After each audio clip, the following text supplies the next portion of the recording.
Hi all. Today we have a very special guest in the studio. Positive vibes മാത്രം പോരാ, ഒരു solid talent കൂടെ വേണം എന്ന് വിശ്വസിക്കുന്ന ഒരാളാണ് പുള്ളി. He is an actor, anchor, writer, director and an amazing public speaker. Basically, he is a multi-talented powerhouse. Please welcome to the show the one and only Abhijit Krishna. എന്നെ അറിയാവുന്നവർക്ക് എല്ലാവർക്കും അറിയാം, ഞാനൊരു കടുത്ത അതിഭീകര മോഹൻലാൽ ഫാനാണ്. ലാലേട്ടൻ നെഞ്ചിനകത്ത് ലാലേട്ടൻ എന്നൊക്കെ പറയുന്നത് എനിക്ക് നെഞ്ചിനകത്താണ്. ഞാൻ നാടോടിക്കാറ്റുന്ന ലാലേട്ടന്റെ സിനിമ, കാരണം ഒരു യൂത്തിന്റെ അൺഎംപ്ലോയ്മെന്റിന്റെ അവസ്ഥ എത്രത്തോളം ഭീകരമാണെന്ന് എന്നാൽ ഹ്യൂമറായിട്ട് കാണും. കാരണം ആ സിനിമയുടെ പ്രത്യേകത നമ്മൾ കുട്ടിക്കാലത്ത് ആ സിനിമ കാണുമ്പോൾ നമ്മൾ കണ്ടിച്ചിരിക്കും ദാസന്റെ വിജയന്റെ. പക്ഷെ നമ്മൾ ആ ഏജിൽ എത്തുമ്പോഴാണ് നമുക്കറിയുന്നത് ഇത് എന്തുമാത്രം വിഷമമാണ്. It's an emotional part of my life. കാരണം അത് എന്നും അങ്ങനെയാണ്. കാരണം she is no more with me. ഞാൻ എന്തെങ്കിലുമൊക്കെ നേടിയിട്ടുണ്ടെങ്കിൽ, ഞാൻ എന്തെങ്കിലുമൊക്കെ ആയിട്ടുണ്ടെങ്കിൽ, ഇന്നിപ്പോ ഈ വേദിയിൽ ഇവിടെ വന്ന് ഞാൻ ഇങ്ങനെ ഒരു ഗസ്റ്റിനെ പോലെ ഇരിക്കുന്നുണ്ടെങ്കിൽ അതിന്റെ എല്ലാം കാരണം എന്റെ അമ്മയെ ചുമ്മാ അങ്ങ് പോയി. എനിക്ക് കാരണം എനിക്ക് പ്രൈസ് കിട്ടുമോ അല്ലെ പ്രൈസ് അടിക്കും. കാരണം എനിക്കറിയാം മോഡലിംഗ് എന്റെ ഒരു മേഖലയിൽ എനിക്ക് മോഡലാവുന്നു. പക്ഷെ ഇതൊന്നും അറിയണം, ഇത് എക്സ്പീരിയൻസ്. റാമ്പിൽ നടക്കും, ഇവരെന്തൊക്കെയാ ചെയ്യുന്നത്, എന്തൊക്കെ ചോദിക്കുന്നത്. Woman are the most beautiful creation by God on this planet. കാരണം അത് എൻ്റെ അമ്മയിൽ നിന്ന് ഞാൻ മനസ്സിലാക്കിയിട്ടുണ്ട്, എൻ്റെ സഹോദരിയിൽ നിന്ന് മനസ്സിലാക്കിയിട്ടുണ്ട്, എൻ്റെ കൂടെ ജോലി ചെയ്യുന്നവരിൽ നിന്ന് ഞാൻ മനസ്സിലാക്കിയിട്ടുണ്ട്. ചെയ്യാൻ ഏറ്റവും എളുപ്പമുള്ള റൊമാൻസ്. എനിക്ക് റൊമാൻസ് ആണ് ഏറ്റവും എളുപ്പം. ഞാനൊക്കെ ഇപ്പൊ 90s കിഡ്സ് ആണ്, ലേറ്റ് 90s ആണ്. അപ്പൊ നമ്മൾ ഈ കണ്ടുവന്ന പ്രണയം എന്നൊക്കെ പറഞ്ഞ ഗൗതം വാസുദേവമേനോന്റെയും മണിരത്നത്തിന്റെയും പ്രണയമൊക്കെ. I am Abhijith Krishna, I am from Trivandrum. ഞാനിപ്പോൾ നിലവിൽ കേരള യൂണിവേഴ്സിറ്റി, കേരളത്തിലെ ഫസ്റ്റ് യൂണിവേഴ്സിറ്റി, യൂണിവേഴ്സിറ്റി ഓഫ് കേരളയിൽ നോൺ ടീച്ചിങ് സ്റ്റാഫായിട്ട് വർക്ക് ചെയ്യുന്നു. ജോലിയോടൊപ്പം തന്നെ കുറച്ച് അഭിനയം, കുറച്ച് എഴുത്ത്, കുറച്ച് പ്രസംഗം, കുറച്ച് ആങ്കറിങ്, അങ്ങനെ മറ്റ് എക്സ്ട്രാ കരിക്കുലർ മേഖലയായിട്ട് ഇങ്ങനെ മുന്നോട്ട് പോകുന്ന ഒരു നോർമൽ ചെറുപ്പക്കാരനാണ് ഞാൻ. നമ്മൾ ഈ കാണുന്ന അഭിജിത്തിലേക്ക് ഇപ്പൊ എത്തുന്നതിന് മുന്നേ ഒരു തുടക്കം ഉണ്ടാവുമല്ലോ. ഇപ്പൊ സ്കൂൾ ടൈമിലൊക്കെ എങ്ങനെയായിരുന്നു? പ്രസംഗത്തിലും അങ്ങനെ പബ്ലിക് സ്പീക്കിങ്ങിലൊക്കെ എങ്ങനെയായിരുന്നു? ആക്റ്റീവ് ആയിരുന്നു? സ്കൂൾ ടൈമാണ് ഇപ്പോൾ കാണുന്ന ഈ അഭിജിത്ത്. ആര്യ പറഞ്ഞ പോലെ മൾട്ടി ടാലന്റഡ് അഭിജിത്തിനെ വികസിപ്പിച്ചെടുത്ത എൻ്റെ സ്കൂൾ ടൈമാണ്. കാരണം സ്കൂൾ ടൈമിൽ എനിക്ക് കിട്ടിയ ഒരു ഗൈഡൻസും ഒരു ടീച്ചേഴ്സുമാരുടെ ഒരു സ്നേഹമൊക്കെ തന്നെയാണ് എൻ്റെ ഒരു മൾട്ടി ടാലന്റഡ് പേഴ്സൺ ആക്കി മാറ്റിയത്. ഞാൻ പഠിച്ചതൊക്കെ ഏഷ്യയിലെ ബിഗ്ഗസ്റ്റ് സ്കൂൾ എന്ന് പറയപ്പെടുന്ന പട്ടം സെന്റ് മേരീസ് ഹയർ സെക്കൻഡറി സ്കൂളാണ്. അവിടെയാണ് എൻ്റെ സ്കൂളിംഗ് ഒക്കെ നടന്നത്. +2 വരെ അവിടെയാണ് ഞാൻ പഠിച്ചത്. അത് കഴിഞ്ഞ് ഡിഗ്രിക്ക് പഠിച്ചത് കേരള യൂണിവേഴ്സിറ്റിക്ക് അടിയിൽ തന്നെ self finance college, doctor Palpu college of arts and സയൻസിൽ ജേർണലിസം ആൻഡ് മാസ് കമ്മ്യൂണിക്കേഷൻ. അപ്പോൾ ഈ പഠിക്കുന്ന സമയത്ത് തന്നെ എനിക്ക് ഈ ലാംഗ്വേജിനോട്, ഇപ്പോൾ മറ്റ് സബ്ജക്ട്സ്, ഇപ്പോൾ സയൻസ് സബ്ജക്ട്സ് എന്ന് പറയുന്നത്, ഇപ്പോൾ ഫിസിക്സ്, കെമിസ്ട്രി, അതിനോടൊന്നും അറ്റാച്ച്മെന്റ് ഇല്ല, നല്ല ഇഷ്ടമാണ്. പക്ഷെ അതിനെക്കാട്ടി കൂടുതൽ എനിക്ക് എന്തോ ഭാഷകളോട് വല്ലാത്തൊരു സ്നേഹം ഉണ്ടായിരുന്നു. അപ്പോൾ അതുകൊണ്ട് തന്നെ കൊച്ചിലെ നല്ല ക്ലാസ്സിലൊക്കെ ഞാൻ നല്ല ഉറക്കെ വായിക്കുകയൊക്കെ ചെയ്യും. അതുകൊണ്ട് ടീച്ചേഴ്സ്മാരുടെ ഞാനൊരു പെറ്റായിരുന്നു. ഫസ്റ്റ് വന്ന ഇംഗ്ലീഷ് ടീച്ചറായാലും ഹിന്ദി ടീച്ചറായാലും മലയാളം ടീച്ചറായാലും അഭിജിത്തുണ്ടോ എന്ന് ചോദിക്കും. പഠിപ്പിസ്റ്റ് ഒരു എബോ ആവറേജ് ഒക്കെ സ്റ്റുഡന്റ് ആണ്, പക്ഷേ എക്സ്ട്രാ കരിക്കുലർ മേഖലയിൽ സജീവമാണ്. അപ്പൊ അങ്ങനെ ഈ ലാംഗ്വേജിനുള്ള പ്രൊഫഷൻസ് കാരണം ഈ ടീച്ചേഴ്സിന്റെ ഒക്കെ സപ്പോർട്ട് ഉണ്ട്. ഈ എലക്യൂഷൻസ്, പ്രസംഗ മത്സരങ്ങളൊക്കെ പങ്കെടുക്കാൻ തുടങ്ങി. അതാണ് എനിക്ക് ഉള്ള ഫസ്റ്റ് എക്സ്പീരിയൻസ്. അങ്ങനെ ചെറിയ രീതിയിൽ മലയാളം പ്രസംഗം, പിന്നെ ഇംഗ്ലീഷ് പ്രസംഗം, പക്ഷേ 8th സ്റ്റാൻഡേർഡ് ഒക്കെ ഹിന്ദി ഇച്ചിരി ഫ്ലുവൻ്റ് ആയി ഹിന്ദി പ്രസംഗത്തിനൊക്കെ പോകാൻ തുടങ്ങി. അങ്ങനെ ഒരു സബ് ജില്ലാ തലത്തിലും ജില്ലാ തലത്തിലൊക്കെ മത്സരിക്കാൻ സാധിച്ചു. കുറെ ഇന്റർ സ്കൂൾ മത്സരങ്ങളൊക്കെ പ്രൈസ് ഒക്കെ നേടാൻ സാധിച്ചു. അങ്ങനെ അതാണ് എന്നിലെ ഒരു എക്സ്ട്രാ കരിക്കുലർ ആക്ടിവിറ്റിയെ മോൾഡ് ചെയ്ത് വളർത്തിയെടുത്തത്. പിന്നെ കോളേജിൽ അതൊരു വേറൊരു തരത്തിലേക്ക് എത്തി. ചെറുപ്പത്തിൽ തന്നെ ആർട്ടിസ്റ്റ് ആകണം എന്നൊരു ആഗ്രഹം ഉണ്ടായിരുന്നതോ സ്റ്റേജ് ഫിയർ മാറാൻ വേണ്ടിയിട്ടാണോ? ആർട്ടിസ്റ്റ് ആണ്. എനിക്ക് കൊച്ചിലോട്ട് ഇതിനോട് കമ്പം ഉള്ളത് കൊണ്ടും ഇങ്ങനെ വന്നുകൊണ്ട് എനിക്ക് സത്യം പറഞ്ഞാൽ കൊച്ചിലെ എന്റെ എല്ലാ പോസിറ്റീവായിട്ട് എല്ലാവരും എന്റെ ഫ്രണ്ട്സ് ആയാലും എന്റെ ടീച്ചേഴ്സ് ആയാലും എനിക്ക് സ്റ്റേജ് ഫിയർ ഇല്ല എന്നാണ് പറയുന്നത്. എവിടെ ഇരിക്കുമ്പോഴും എനിക്കൊരു പേടിയില്ല, സഭാകമ്പം ഇല്ല. അതുകൊണ്ട് തന്നെ എന്റെ ഏറ്റവും വലിയ പോസിറ്റീവാണ്. ആ സ്റ്റേജ് ഫിയർ എനിക്ക് ഇല്ലാത്തതുകൊണ്ട് ധൈര്യമായിട്ട് എനിക്ക് വേദികളിൽ നിൽക്കാൻ, ആൾക്കാരുമായിട്ട് കമ്മ്യൂണിക്കേറ്റ് ചെയ്യാൻ, ആൾക്കാരായിട്ട് സംസാരിക്കാനൊക്കെ എനിക്ക് പറ്റും. അതാണ് എന്റെ ഒരു ഏറ്റവും വലിയ ക്വാളിറ്റിയും എനിക്കുള്ള ഏറ്റവും വലിയൊരു വെപ്പണായിട്ട് ഞാൻ കരുതുന്ന സ്റ്റേജ് ഫിയർ ഇല്ലായ്മ. ജേർണലിസം ആണല്ലേ പഠിച്ചത്? അതെ അതെ. ജേർണലിസം പഠിക്കുമ്പോഴും ആക്ടിങ് തന്നെയായിരുന്നു പാഷൻ? ആക്ടിങ് അല്ല, ആക്ടിങ് നമ്മൾ കൊച്ചിലോട്ടെ നമ്മൾ ഈ എല്ലാ കുട്ടികളെയും പോലെ നമ്മൾ സിനിമ കാണുമല്ലോ. സിനിമ കാണുമ്പോൾ അതിനകത്ത് സ്റ്റാർസ്, അതിൻ്റെ അകത്ത് ഹീറോസ്, ഒരു ഹീറോ വർഷിപ്പ് ഒക്കെ എല്ലാവർക്കും ഉണ്ടല്ലോ. അതൊക്കെ കാണുമ്പോൾ നാളെ നമുക്ക് ഇവർക്ക് ചെയ്താൽ കൊള്ളാം, അല്ലെങ്കിൽ ചെയ്തിട്ട് അഭിനയിച്ചാൽ കൊള്ളാം എന്നൊക്കെ തോന്നും. അപ്പോൾ അങ്ങനെ ഒരു ടേസ്റ്റ് ആക്ടിങ് ഒരു സൈഡിൽ ഉണ്ടായിരുന്നെങ്കിൽ ഞാൻ കൂടുതൽ ഈ പ്രസംഗം, ഡിബേറ്റ്, ആങ്കറിംഗ് മേഖലയിലാണ് പോയത്. എനിക്കൊന്നും ഇപ്പൊ ഈ റീസെന്റ് ടൈംസിലാണ് കുറച്ചുകൂടെ ആക്ടിങ്ങിലൊക്കെ കുറച്ചുകൂടെ ഇറങ്ങാൻ തുടങ്ങിയത്. ആക്ടിങ്ങില് എപ്പം മുതലാണ് ഇതിങ്ങനെ പോണം തുടങ്ങിയത്? ഞങ്ങളുടെ പഠിച്ചുകൊണ്ടിരിക്കുക. ഉള്ളിൽ എപ്പോഴും അഭിനയിക്കാനൊക്കെ ഒരു ഇൻട്രസ്റ്റ് ഉണ്ടെങ്കിലും നമ്മുടെ ഫ്രണ്ട്സ് കമ്മ്യൂണിറ്റി ഉണ്ട്. നമ്മളെ പോലെ തന്നെ ഇതിന്റെ പാഷൻ ആയിട്ടുള്ള ഒരു ഫ്രണ്ട്സ് വരുമ്പോൾ അവരുടെ കമ്മ്യൂണിറ്റിക്കകത്ത് നമ്മളും ചെന്ന് പെടുമ്പോൾ അവിടെ നമുക്കൊരു ഐഡിയ വരും. അപ്പൊ അവർ നമുക്ക് ചെയ്യാം. പിന്നെ പണ്ടത്തെ കാലമൊന്നുമില്ല, ഇപ്പം ഒരു ഐഫോൺ ഉണ്ടെങ്കിൽ തന്നെ നമുക്ക് ഫിലിം ക്വാളിറ്റിയിൽ ഷൂട്ട് ചെയ്യാൻ പറ്റും. Things are easy more. ഇന്നത്തെ കാലത്ത് എഡിറ്റ് ചെയ്യാനുള്ള സോഫ്റ്റ്വെയർസ് കയ്യിലുണ്ട്. നമുക്ക് ഒരു ഫോണിൽ തന്നെ എഡിറ്റ് ചെയ്യാം. Even we don't need A system. അത് ഒരു സിസ്റ്റത്തിന്റെ ഒരു പീസിയുടെ ആവശ്യം പോലും ഇല്ല. അപ്പൊ അതുകൊണ്ട് അങ്ങനെ ഫ്രണ്ട്സ് കമ്മ്യൂണിറ്റിയിൽ സ്വാഭാവികമായിട്ടും കുറച്ച് ഐഡിയാസ് വന്നു. അങ്ങനെ ചെറിയ ചെറിയ കണ്ടന്റ് റീൽസ്, ചില ഷോർട്ട് ഫിലിംസ് ഒക്കെ ചെയ്തു. അതിൽ ഒന്നിട്ട് നമുക്ക് ചെറിയ രീതിയിൽ ക്ലിക്കായി, ചിലതിനെ കുറച്ച് അംഗീകാരങ്ങൾ കിട്ടി. അങ്ങനെയാണ് ഒരു ആക്ടിങ്ങിലേക്ക്. ഇപ്പോഴും ഞാനൊരു വലിയ ആക്ടർ ആണെന്നൊന്നും എനിക്ക് പറയാൻ പറ്റില്ല. ജസ്റ്റ് ബഡ്ഡിങ് ആക്ടർ, അല്ലെങ്കിൽ കുറച്ച് കാര്യങ്ങൾ ചെയ്യുന്ന സ്മോൾ ആക്ടർ എന്നേ പറയും. മേ ബി ഫ്യൂച്ചറിൽ ബിഗ് ആവാതിരിക്കും, I don't know, but I am just a small actor. ആക്ടിങ്ങിന്റെ കാര്യം ചോദിക്കുമ്പോൾ ഈ പറയുന്ന പോലെ ഏതെങ്കിലും ഒരു ക്യാരക്ടർ ചെയ്താൽ കൊള്ളാമെന്ന് തോന്നിയിട്ടുണ്ടോ? ഞാൻ ചെയ്തു കഴിഞ്ഞാൽ അത് അടിപൊളിയായിരിക്കും എന്ന് തോന്നിയിട്ടുണ്ടോ? എനിക്ക് എപ്പോഴും ഒരു ബോയ്ഡ് എക്സ്പ്ലോർ ക്യാരക്ടേഴ്സ്, അല്ലെങ്കിൽ എപ്പോഴും നമ്മുടെ ഈ റിയൽ ലൈഫായിട്ട് കണക്ട് ചെയ്യാൻ പറ്റുന്ന നോർമൽ ഹ്യൂമൻസ് ആയിട്ടുള്ള ക്യാരക്ടർ, അല്ലെങ്കിൽ സാധാരണ മനുഷ്യന്റെ പ്രശ്നങ്ങൾ, സാധാരണ മനുഷ്യന്റെ വിഷമങ്ങൾ, അതൊക്കെ അത്തരത്തിലുള്ള എങ്കിലേ അവർക്ക് കാണുന്നവർക്ക് റിലേറ്റ് ചെയ്യാൻ പറ്റുന്നത്. അല്ലെങ്കിൽ എക്സ്ട്രാ സൂപ്പർ ഹ്യൂമൻ ആയി കഴിഞ്ഞാൽ മേ ബി കാണാൻ കൊള്ളാം, കേൾക്കുന്നത്, പക്ഷെ ഒരു നോർമൽ ഹ്യൂമന് റിലേറ്റ് ചെയ്യാൻ പറ്റുന്ന ബേസിക് ഒരു ടിപ്പിക്കൽ അൺഎംപ്ലോയിഡ് യങ് മാൻ, അല്ലെങ്കിൽ ഫാമിലി റെസ്പോൺസിബിലിറ്റി, അങ്ങനത്തെ ക്യാരക്ടേഴ്സ് ആണ് ഇഷ്ടം. പക്ഷേ എല്ലാം ആസ് ആൻ ആക്ടർ എല്ലാം ചെയ്യണമല്ലോ, അപ്പോൾ എല്ലാം ചെയ്യാൻ ഇഷ്ടമാണ്. പക്ഷെ കൂടുതൽ താല്പര്യം അത്രയും ക്യാരക്ടർ. ഏതെങ്കിലും മൂവിയിൽ കണ്ടിട്ട് ഇൻഫ്ലുവൻസ്ഡ് ആയിട്ടുണ്ടോ ഏതെങ്കിലും ഒരു character?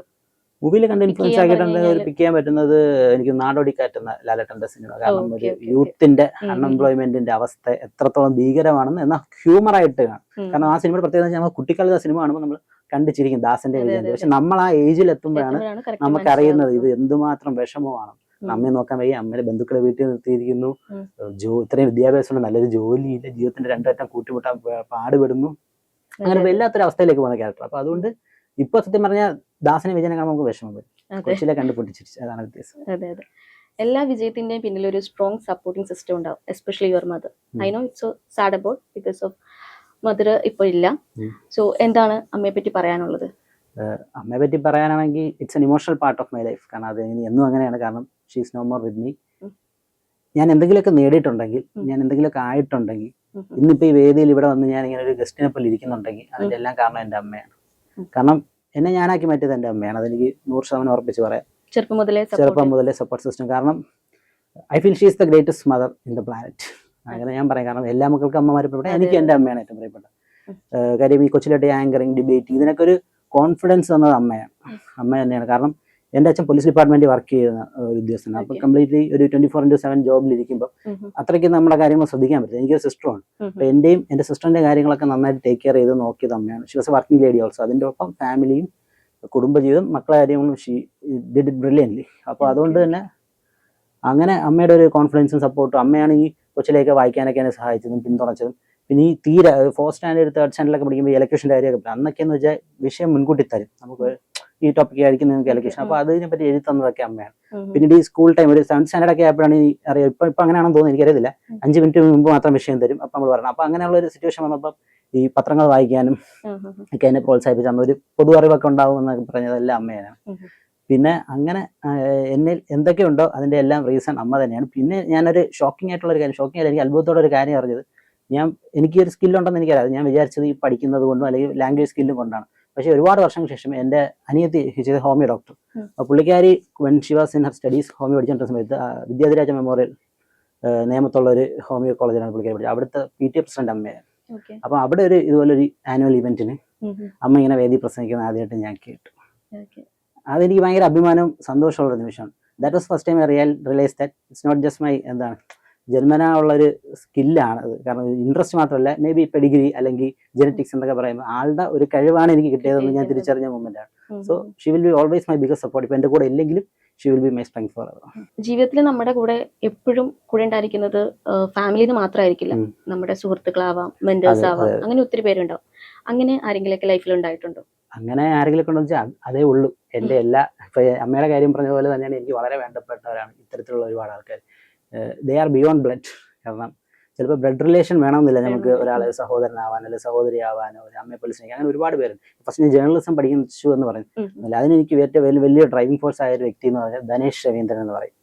Is like my brother, is like my own brother. കാരണം എൻ്റെ സീനിയർ ആയിരുന്നു പുള്ളി. അപ്പോൾ പുള്ളി ജേർണലിസം പഠിച്ച് ഭയങ്കര ആ സമയത്തൊക്കെ അത്യാവശ്യം ഇന്റർ കോളേജ് ഫെസ്റ്റിലൊക്കെ ഷൈൻ ചെയ്ത് തകർത്തുന്ന വ്യക്തിയാണ്.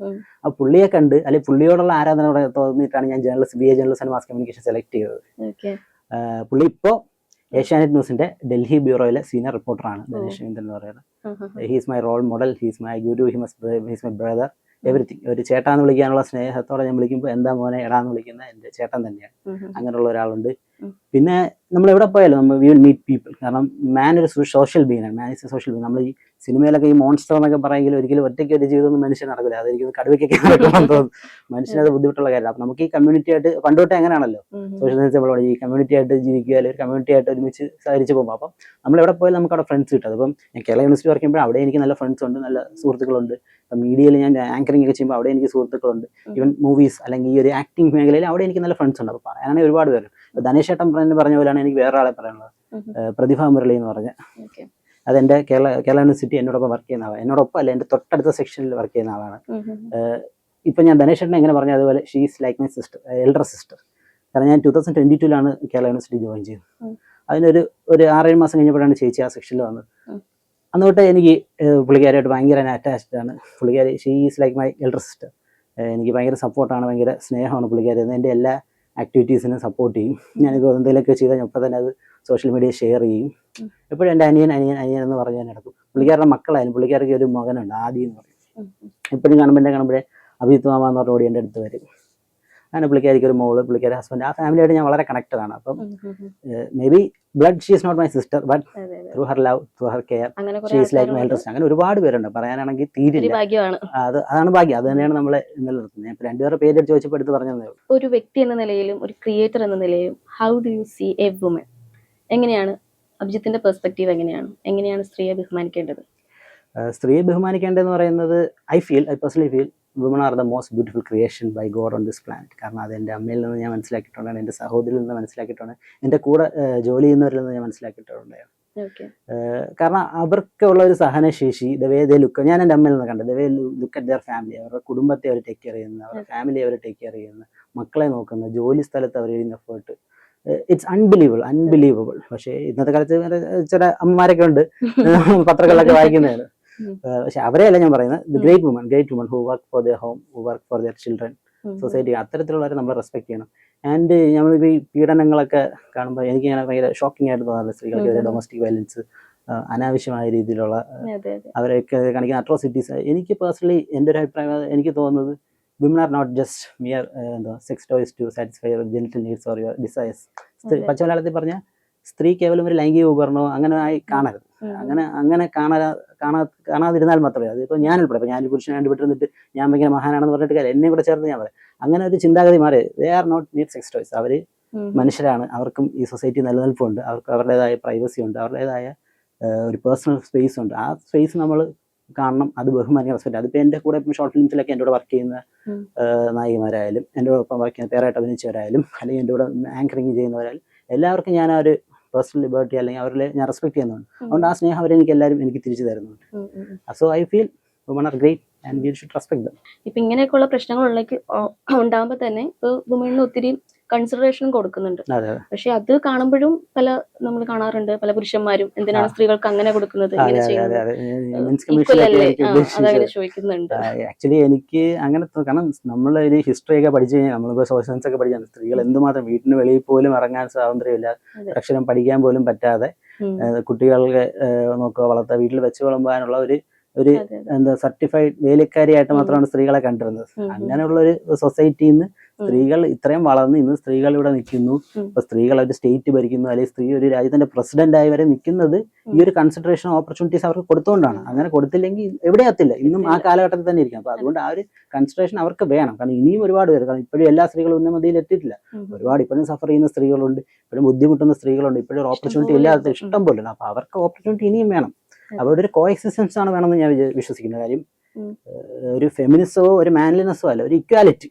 Men and women should be equal. രണ്ടുപേരും ഹ്യൂമൻ ബീങ്സ് ആണ്, രണ്ട് സെയിം സ്പീഷീസ് ആണ്, അതിൽ 2 ജെൻഡർ ആണ്. അവർക്ക് തുല്യമായ ഒരു ഓപ്പർച്യൂണിറ്റി കൊടുക്കുക, അവരെ തുല്യമായി കൺസിഡർ ദം ഈക്വൽ. അത്രയും ഞാൻ ഉദ്ദേശിക്കുന്നത്. അഭിജിത്തിന്റെ ആങ്കറിങ്, റീൽസ് എല്ലാം നമ്മൾ സോഷ്യൽ മീഡിയയിൽ കാണാറുണ്ട്.